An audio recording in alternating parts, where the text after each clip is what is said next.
മലപ്പുറം പുത്തനത്താണിയിൽ കൊട്ടിക്കലാശത്തിനെത്തിയവരെ നീക്കാൻ ശ്രമിച്ച എസ്ഐക്ക് മർദ്ദനം. കൽപ്പകഞ്ചേരി എസ്ഐ പ്രിയനാണ് ഇടതുകൈക്ക് പരിക്കേറ്റത്. യോഗ തീരുമാനം ലംഘിച്ച് പ്രകടനം നടത്തിയ മുസ്ലിം ലീഗ് പ്രവർത്തകരാണ് ആക്രമണം നടത്തിയതെന്ന് പോലീസ് പറഞ്ഞു. 3:30 മണിയോടെ ചെറുസംഘങ്ങളായാണ് വിവിധ ഭാഗങ്ങളിൽ നിന്നും UDF പ്രവർത്തകർ പുത്തനത്താണിയിലെത്തിയത്. തുടർന്ന് നഗരത്തിലേക്ക് പ്രചരണ വാഹനങ്ങൾക്കൊപ്പം കൊടിതോരണങ്ങളുമായി എത്തി. പാട്ടും നൃത്തവുമായതോടെ റോഡിൽ ഗതാഗതം ഭാഗികമായി തടസ്സപ്പെട്ടു. മറുഭാഗത്ത് SDPI പ്രവർത്തകരും നിലയുറപ്പിച്ചതോടെ ദേശീയപാത പൂർണ്ണമായും സ്തംഭിച്ചു. ഗതാഗത നിയന്ത്രണത്തിന്റെ ഭാഗമായി ലീഗ് പ്രവർത്തകരെ നീക്കം ചെയ്യാൻ ശ്രമിക്കുന്നതിനിടെയാണ് കൽപ്പകഞ്ചേരി SI AS പ്രിയന് പരിക്കേറ്റത്. ഇദ്ദേഹത്തിന്റെ ഇടത് കൈമുട്ടിനാണ് പരിക്കേറ്റത്.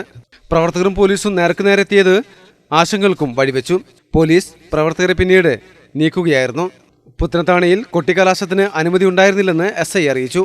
ഇത് ലംഘിച്ചാണ് മുസ്ലിം ലീഗ് പ്രവർത്തകർ നഗരത്തിലേക്ക് എത്തിയത്. ഇവരെ നീക്കം ചെയ്യുന്നതിനിടെയാണ് കൈക്ക് പരിക്കേറ്റതെന്ന് SI പ്രിയൻ പറഞ്ഞു. മുഴുവൻ പേരെയും നീക്കിയതിനു ശേഷമാണ് ദേശീയപാതയിൽ ഗതാഗതം പുനഃസ്ഥാപിച്ചത്. മലബാർ ന്യൂസ്, പുത്തനത്താണി.